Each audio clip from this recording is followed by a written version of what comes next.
Ser podcast. Hora 25 de los negocios, con Aimar Bretos y Javier Ruiz. Hoy, Venezuela, el petróleo en juego. Porque Estados Unidos ha dado orden de embargar el petróleo venezolano.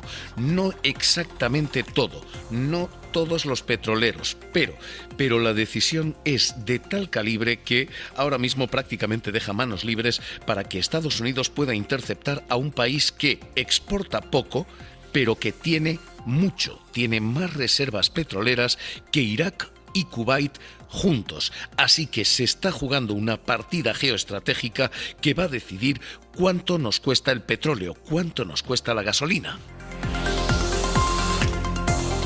Hoy vamos a leer todas las implicaciones y qué impacto puede tener esto para nosotros, para los venezolanos, la inflación disparada allí como consecuencia de este estrangulamiento. Hoy lo que se está jugando realmente cuando Venezuela y Estados Unidos hablan, cuando Trump amenaza a Maduro. Hoy el mercado del petróleo en juego en Hora 25 de los negocios.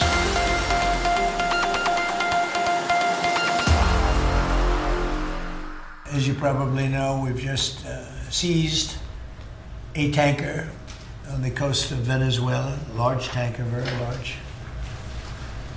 Largest one ever seized, actually. Es Donald Trump anunciando que han interceptado un petrolero venezolano. Y es la orden que Estados Unidos ha dado ya. Bloqueo total y completo al petróleo venezolano. Técnicamente, la grandilocuencia de Trump hace que mucho más adjetivo que realidad haya siempre de fondo. Técnicamente no es todo el petróleo el que se ha bloqueado. Solo se sanciona el petróleo que técnicamente es ya sancionable, el que no se podía exportar a Irán o a Rusia. Pero más allá de lo técnico, en realidad todo el petróleo venezolano queda ahora sometido al arbitrio de Donald Trump, porque Donald Trump dice que hay una flota fantasma que exporta a Irán, que exporta a Rusia, y ¿cuánta flota? ¿Cuántos tanqueros son esos? Es algo que decide el propio Donald Trump. Así que lo que ha comenzado ya es un bloqueo a uno de los grandes jugadores en el petróleo, Venezuela.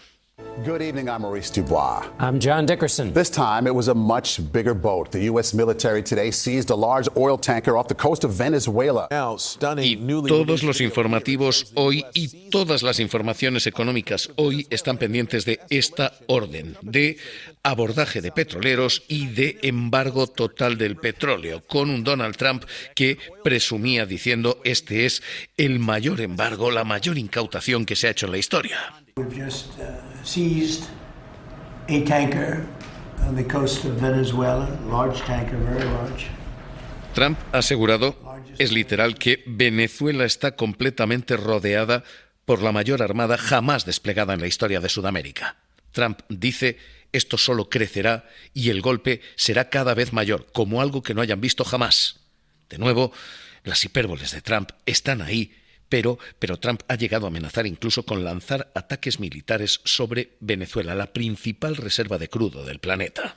We've recently begun using the supreme power of the United States military to destroy Venezuelan terrorists and trafficking networks led by Nicolás Maduro. Hay una lectura geoestratégica de un Estados Unidos que claramente ha optado de nuevo por el intervencionismo, por el derrocamiento de regímenes que considera enemigos. Ha vuelto a las prácticas de la Guerra Fría. Esa lectura geoestratégica no sortea el hecho de que la ley internacional considera esto no solo una violación de la Carta de Naciones Unidas, sino que lo considera también un acto de guerra. Y esto es exactamente lo que está denunciando Venezuela. No blood for oil. No war for oil. Eso del narcotráfico es fake news, mentira, pretexto. Esto es lo que dice Venezuela, que lo que en realidad se quiere es robar el petróleo venezolano. En todos los puertos del mundo, en toda la clase obrera internacional a protestar contra la piratería de los que creen tener patente de corso para robarse las mercancías del mundo y decirle no a la piratería, no a la piratería.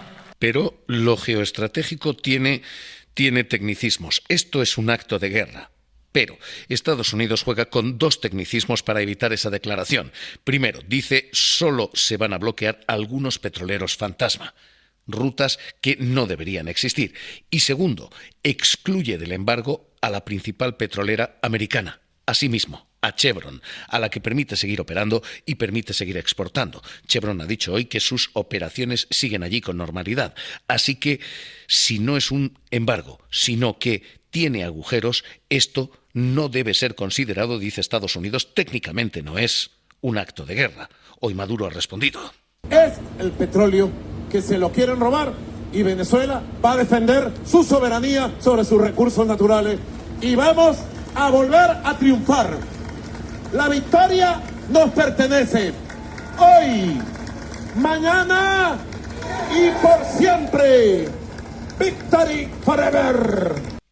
Pero más allá de lo geoestratégico y de lo que Estados Unidos parece haber devuelto a la primera página después de la Guerra Fría, más allá de eso hay una lectura económica, porque lo que se hace y lo que se anuncia puede sacudir un mercado tan sensible como nuestra gasolinera, nuestro surtidor, y eso está empezando a pasar ya en 3 tiempos. Primero, sobre el terreno, impacto número 1.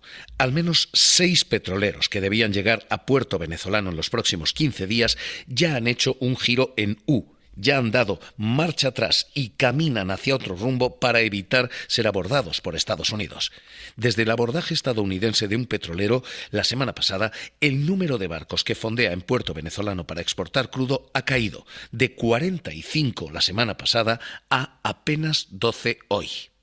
We put secondary tariffs on, as you know, in Venezuela, and it's had a very strong impact on Venezuela. You know that every ship just got out and Así que impacto número 1, un país que tiene enormes reservas pero muy poca producción está viendo cómo ya no puede vender absolutamente nada. En esta clave económica, en esta primera cuestión de impacto sobre el terreno, recuperar las operaciones de Exxon y de ConocoPhillips se ha convertido en un objetivo de la Casa Blanca. La Casa Blanca dice que esos 2 contratos, Exxon, ConocoPhillips, fueron rotos después de que Hugo Chávez impusiera expropiaciones y expropiaciones de proyectos petroleros. Exprópiese. De acuerdo. Y aquel edificio allá en la esquina. También son edificios que tienen locales comerciales. Bueno, miren, me decía Jacqueline ahora, en aquella casita que está allá vivió Bolívar recién casado. Esa casita que se ve ahí con 2 balcones. Y ahí lo que están en unos negocios, exprópiese. Y así estamos en este primer impacto. La operación que se anuncia tiene de momento beneficiarios a Exxon, a ConocoPhillips y a Chevron.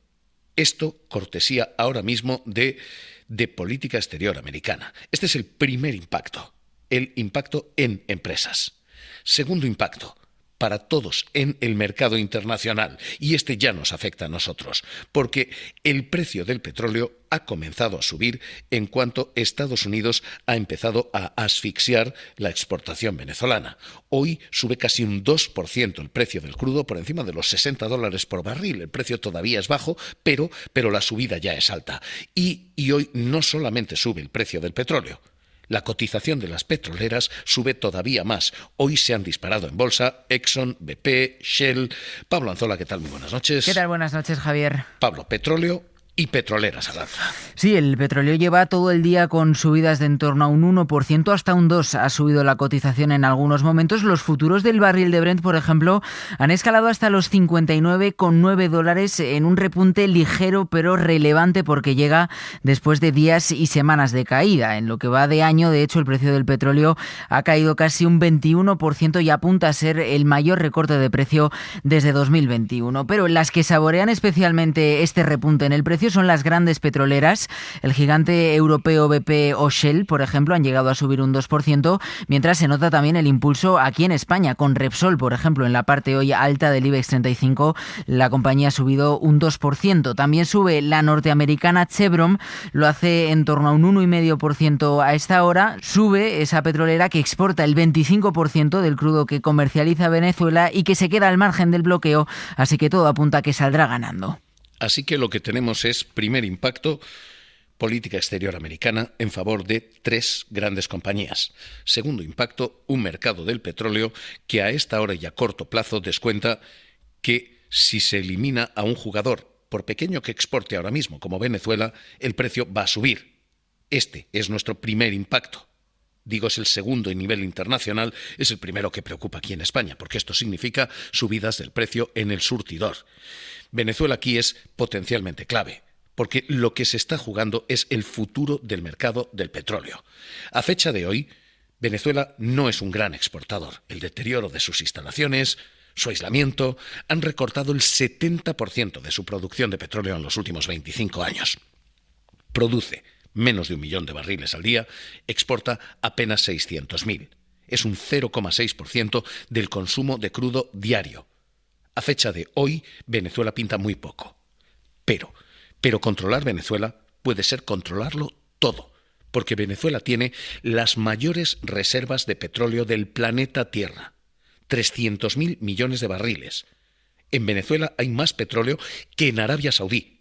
Venezuela tiene más reservas que Irak o Kuwait juntas. Y ya vimos cómo se defiende la libertad con tropas americanas en Kuwait y en Irak cuando hablamos de petróleo. Así que el primer impacto es para petroleras, pero el segundo es el fundamental. Se está jugando quién controla el crudo del planeta.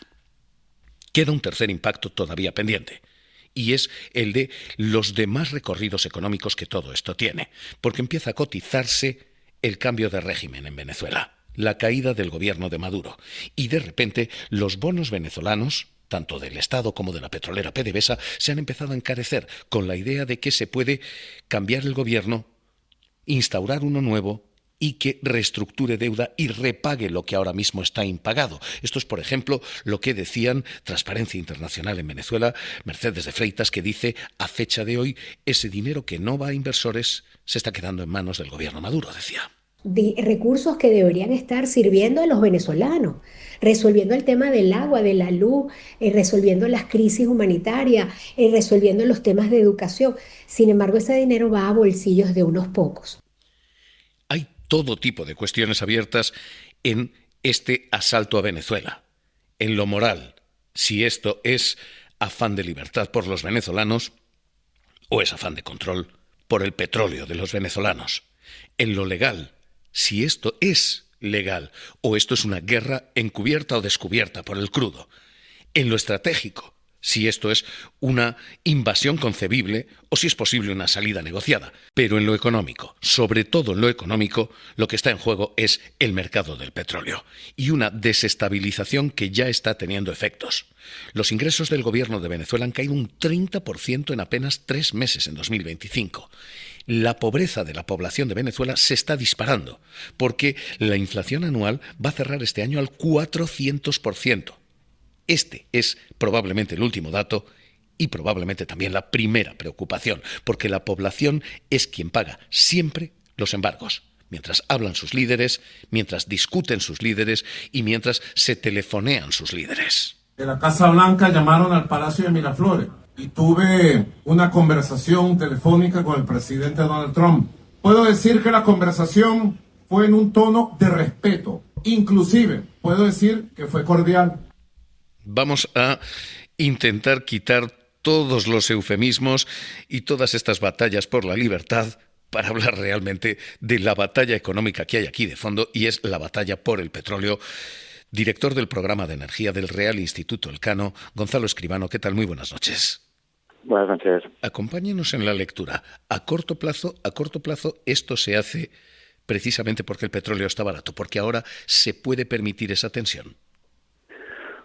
Evidentemente, estamos en precios, como decíamos, mínimos y, por tanto, bueno, pues una subida afecta pero tampoco tanto. También a lo largo del día se han ido relajando las tensiones porque en general se entiende que el mercado está de hecho casi sobreabastecido. Hay mucho suministro de petróleo, hay muchos productores, la demanda en algunos países como China está cayendo y luego hay muchos pequeños detalles. El petróleo que exporta Venezuela es un petróleo especial, el petróleo, básicamente el marey, es un grado especial que es súper pesado, es el nombre que se le da, y no todo el mundo importa este crudo. Los más perjudicados en principio serían China, que está importando casi el 80% o que está concentrando casi el 80% de las exportaciones de crudo venezolano, y eso supone ajustes también a las refinerías, también a Estados Unidos, que importa el resto prácticamente, pues utiliza ese petróleo súper pesado y afecta al funcionamiento de sus refinerías. Luego hay elementos más macro, como bien se ha comentado, y luego hay también efectos más micro de cómo funciona para cada país y cómo funciona el mercado del petróleo en los distintos tipos de crudo que hay. A medio plazo, visto el corto, a medio plazo, ¿qué podemos esperar? Bueno, yo creo que hay un cierto consenso entre todos los analistas que para el año 26 se esperan unos precios moderados del petróleo porque se entiende que el mercado está bien abastecido. Estamos con unos precios por debajo de los 60, hoy ha subido un poco por encima, pero son precios muy por debajo de lo que hemos tenido en los últimos años. Hay también expectativas positivas. Si hubiese una normalización, no digamos una paz, una normalización de la situación en Ucrania, de la paz en Ucrania, pues podría verse una relajación de algunas sanciones, aunque esto también está por ver. En cualquier caso, hay un cierto consenso en el medio plazo de que el año 26 no será un año de unos precios de petróleo exacerbado. Evidentemente, cualquier choque geopolítico inesperado pues podría ser importante, pero en fin, como bien se ha dicho también, si desapareciese toda la producción venezolana o toda la exportación, en el caso de que hubiese una conflagración bélica importante, pues sí que se podrían perder hasta 500.000 de barriles de los 850.000, que es lo que estaba exportando Venezuela en el mes de noviembre. Sería importante, pero no deja de ser menos del 0,5% de la oferta de petróleo mundial. Entonces, a medio plazo, cierta tranquilidad. A largo plazo... Es lo que le iba a decir. Y a largo plazo aquí se está jugando quién controla. Si Estados Unidos tiene el grifo de un petróleo barato, cercano y sobre todo abundante. Bueno, es cierto que en Venezuela tiene las mayores reservas de petróleo del mundo, pero esas reservas es un petróleo súper pesado, es muy caro de extraer, y tener las mayores reservas del mundo no significa que tengas la mayor producción. Evidentemente, si desapareciesen las sanciones, si hubiese un nuevo proceso de inversión, pues hay muchos pozos en Venezuela que no necesitarían una inversión grande en nuevas infraestructuras, en nueva maquinaria, lo que se suele llamar el CAPEX. No se necesitan inversiones de capital, sino más bien en la operación de los pozos. Y evidentemente, si la situación se relajase en Venezuela, pues algunos analistas apuntan a que se podría volver a niveles de producción cercanos a los 2 millones de barriles diarios, de los 850.000 en que estamos ahora. Y por tanto supondría un alivio y reduciría incluso más aún las tensiones de precios actuales. Pero es muy difícil pensar que en ningún momento Venezuela, aunque se relajasen las sanciones, aunque hubiese una preponderancia de las grandes compañías estadounidenses o un retorno de las europeas, es muy difícil que vaya nunca a poder sustituir a los grandes productores del Golfo o al propio Estados Unidos, que es ya el mayor productor mundial. Pues Gonzalo Escribano, director del programa de energía del Real Instituto Elcano, le agradezco su lectura aquí en 3 tiempos, corto, medio y largo plazo, con nosotros en Hora 25 de los Negocios. Un placer escucharle, como siempre. Gracias, un saludo. Hoy esta es la situación, hoy esto es lo que queda y hoy está la amenaza de Donald Trump, la mayor armada que jamás se ha desplegado, dice, en la historia de América Latina. Hora 25 de los Negocios. Cadena SER. En los mercados estamos a la espera de decisión de tipos en el Banco Central Europeo este jueves y de momento las bolsas muy calmadas. En Estados Unidos apenas cambios y aquí en casa, Sira Valdés, ¿qué tal? Muy buenas noches. Hola, muy buenas noches. ¿Qué han hecho las bolsas? Pues aquí compás de espera también en los principales mercados europeos, a la espera de conocer lo que hace el BCE mañana. Aquí el IBEX sube un 0,1% y se queda a las puertas de los 17.000, no consigue recuperarlo, se queda en los 17.000 16.938 puntos. Resultados dispares también entre sus pares europeas. Suben ligeramente en Milán, sube también el FTSE londinense, casi un 1%, y bajan tímidamente el DAX alemán, el CAC francés y el Eurostoxx. Aquí en el IBEX sube especialmente Celnex, un 1,8%. Se queda Merlin Properties como farolillo rojo, cede un 2,9%. Roberto Scholtes, jefe de estrategia de Singular Bank. ¿Qué tal? Muy buenas noches. Muy bien, buenas noches.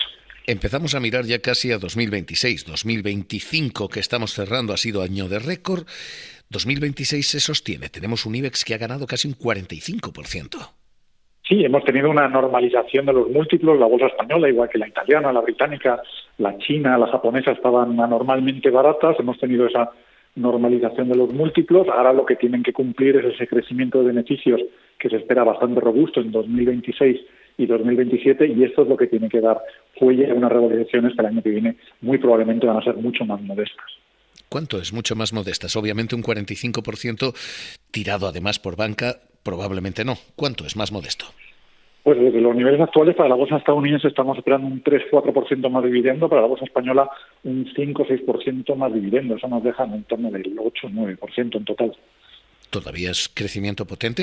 La banca, lo hemos visto, ha tenido, en fin, un beneficio tal que estábamos diciendo aquí hay dos tipos de bancos. Los que más que han duplicado el valor de sus acciones y los que casi han duplicado el valor de sus acciones. Pero ha sido espectacular la banca este año. ¿La banca el que viene se sostiene? Sí, por ese crecimiento de beneficios. Es que los bancos han pasado de cotizar a 6 veces beneficios a estar cotizando a 10, 11 veces, pero lo que están demostrando es que son capaces de ganar mucho dinero en un entorno de tipos de interés más bajos, la morosidad es muy muy baja, y esto pues les va a permitir todavía el año que viene tener crecimientos de beneficios del 6-8%, con una remuneración a sus accionistas muy generosa, tanto en dividendos como en recompra de acciones, y este es más o menos el recorrido que cabe esperar el año que viene. De cara al año que viene, Indra, industria de defensa, la hemos visto no duplicar, triplicar valor. Indra se sostiene. Bueno, ahora viene lo complicado, ¿no? Ahora viene ejecutar esos planes de inversión. Va a haber probablemente muchas demoras, algunas decepciones en los plazos, en los márgenes con los que se realizan esos proyectos, y aquí estamos esperando más volatilidad, probablemente un descanso en las cotizaciones. No tendríamos ninguna prisa por acumular posiciones a estos niveles, tendríamos una corrección más profunda. Y último sector, telecomunicaciones. Hemos visto a Amazon hoy menguando el ERE que tiene aquí en España. Hemos visto a Telefónica menguando muy significativamente el ERE que había anunciado aquí en España. ¿Sector telecos todavía se aguanta? Pues no, es un sector en declive, con mucha competencia, con mucha inflación de costes en los contenidos, donde tratan de competir, y donde vamos a seguir viendo pues el efecto de la inteligencia artificial mermando mercado en este y en muchos otros sectores. Así que hay cosas mucho más atractivas en el mercado, como por ejemplo el sector farmacéutico, el sector sanitario. Pues Roberto Scholtes, jefe de estrategia de Singular Bank, gracias por estar con nosotros aquí en Hora 25 de los Negocios. Un abrazo. Muchas gracias. Hoy, el día en que hemos leído esto, lo que está en juego, quién controla el mercado del petróleo. Hora 25 de los Negocios, cerramos.